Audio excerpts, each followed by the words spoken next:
Today discuss about spinning interview questions. তো প্রথমে আসি, why chord grinding done? আসলে আমরা কর্ড গ্রাইন্ডিং যে করে থাকি সেই কর্ড গ্রাইন্ডিংটা আসলে কেন করে থাকি? কর্ড গ্রাইন্ডিং করে থাকি আপনার কর্ডের মধ্যে অনেক সময় কি হয় যে মেশিনের চলমান অবস্থায় স্ক্র্যাচ পড়ে কিংবা আপনার দাগ পড়ে, অনেক সময় আবার যারা অপারেটর আছে তাদের নেগলিজেন্সের কারণে নাইফ কিংবা ওয়্যার দিয়ে সেটা আপনার জাম ছাড়াতে গিয়ে সেখানে আপনার কি করে যে সেখানে একটা ধরনের ক্ষত হয়, হ্যাঁ, স্ক্র্যাচ পড়ে। তো সেগুলোকে আসলে আপনার শার্পনেসটা বাড়ানোর জন্য আসলে কর্ড গ্রাইন্ডিং করা হয়, ঠিক আছে। নেক্সট হচ্ছে how much spindle to spindle gauge. তো আপনাকে কোনো ইন্টারভিউ কোশ্চেন্স বললো যে আপনাদের মিলে আপনি যে মিলে জব করেন সেখানে স্পিন্ডেল টু স্পিন্ডেল গেজ কত থাকে, তো আপনি নর্মালি বলে দিবেন 70 মিলিমিটার অথবা 75 মিলিমিটার। নেক্সট হচ্ছে market complain in spinning miss. তো মার্কেট কমপ্লেইন স্পিনিং মিলে আসলে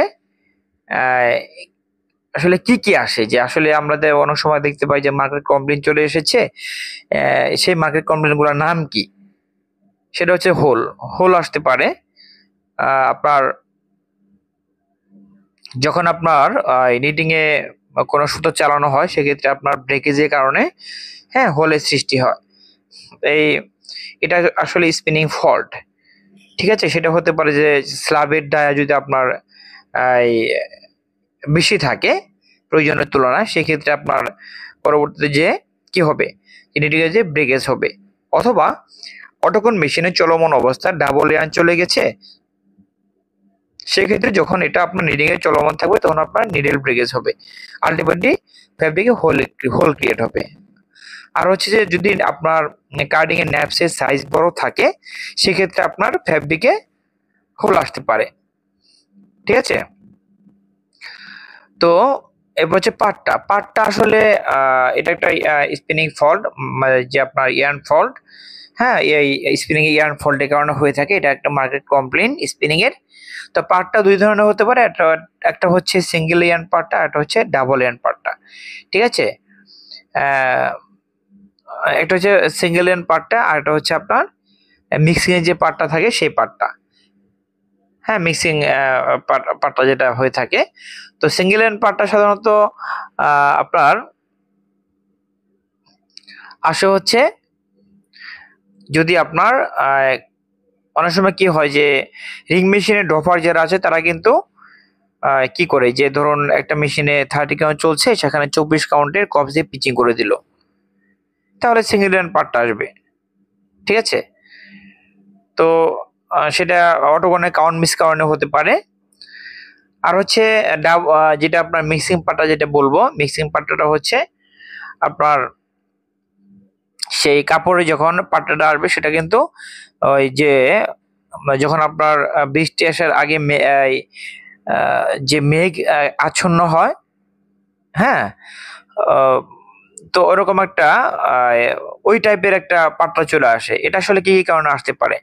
মিক্সিং পাট্টাটা আসে আপনার প্লাস বি ভেরিয়েশনের কারণে আসতে পারে, মাইক ভেরিয়েশনের কারণে আসতে পারে, দেন হচ্ছে যে ডাইং রিলেটেড যে ফল্ট সেই কারণে আসতে পারে। অনেক সময় আমরা যে ব্লুরুমে মিক্সিং দিয়ে থাকি, রেশিও প্রবলেম থাকে। ধরুন আপনি 60-40 সিবিসি 60-40 মিক্সিং দিচ্ছেন, সেখানে ধরুন এরকম হলো যে 55 কিংবা 35, হ্যাঁ, এরকম চলে আসলো। তো এটা আমরা টের পেলাম না কিংবা এটা আমরা দিয়ে দিলাম সেটা কারেকশন না করে, সেক্ষেত্রে আপনার এই পার্টটা আসতে পারে, ঠিক আছে। নেক্সট হচ্ছে কনটা এটা একটা স্পিনিং ফল্ট। কনটা যদি আমরা একই ফ্লোরে দুই ধরনের প্রসেস চালিয়ে থাকি, মিলান্স কিংবা সিবিসি চালালাম, সেক্ষেত্রে আপনার কোনো সেপারেশন নাই, সেই কারণে কনটা আসতে পারে।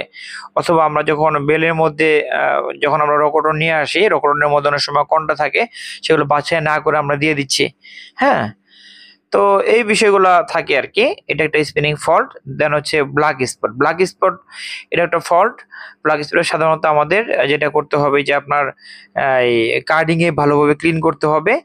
যে গেজ পয়েন্টগুলো আছে, গেজ পয়েন্টগুলোতে অনেক সময় কি হয় যে আপনার এই ধরুন আপনার সেখানে, হ্যাঁ, আপনি এই মিলান চালাচ্ছেন, সেই ক্ষেত্রে ধরুন ভিসকসের কিছু টুকরা রয়ে গেল, থেকে গেল। তো কিংবা আপনার এরকম হয় যে ভালোভাবে মিক্সিং দেওয়া হয় নাই, হ্যাঁ, কিংবা আমরা যখন ম্যানুয়াল মিক্সিং করি তখন হয়তো ব্ল্যাক ভিসকসটা ভালোভাবে ভাঙানো হয়নি, কিংবা ওই কটনের সাথে সেটা বন্ডিংটা ভালোভাবে হয়নি। তো সেক্ষেত্রে আমাদের যদি এরকম প্রবলেম হয়, সেক্ষেত্রে আমাদের যেগুলো আছে কাঠগুলো ভালোভাবে ক্লিন করে নিতে হবে, ঠিক আছে। এটা এটা একটা স্পিনিং ফল্ট। তো নেক্সট হচ্ছে টাইপ অফ স্প্লাইস ইন অটোকন। তো অটোকনে আসলে স্প্লাইস কয় ধরনের হয়ে থাকে, একটা হচ্ছে ওয়াটার স্প্লাইসার আর একটা হচ্ছে এয়ার স্প্লাইসার, ঠিক আছে। তো নেক্সট হচ্ছে how much RS percent and temperature in ring frame. তো রিং মেশিনে আরএস টেম্পারেচার কেমন থাকে, আরএস হচ্ছে আপনার 51 প্লাস মাইনাস এরকম হয়ে থাকে, আর হচ্ছে টেম্পারেচার হচ্ছে 37 থেকে 38 এর মধ্যে হয়ে থাকে। যদি আপনার চিলার মিল হয়ে থাকে সেক্ষেত্রে আপনার কি হবে যে টেম্পারেচারটা আপনার 34, হ্যাঁ 33 এরকম হয়ে থাকে। তো এ হচ্ছে আজকের টপিক, আশা করি বুঝতে পেরেছেন। আজকে এ পর্যন্তই, পরবর্তীতে নতুন একটি টপিক নেবেন ইনশাআল্লাহ। ততক্ষণ ভালো থাকবেন, আল্লাহ হাফেজ।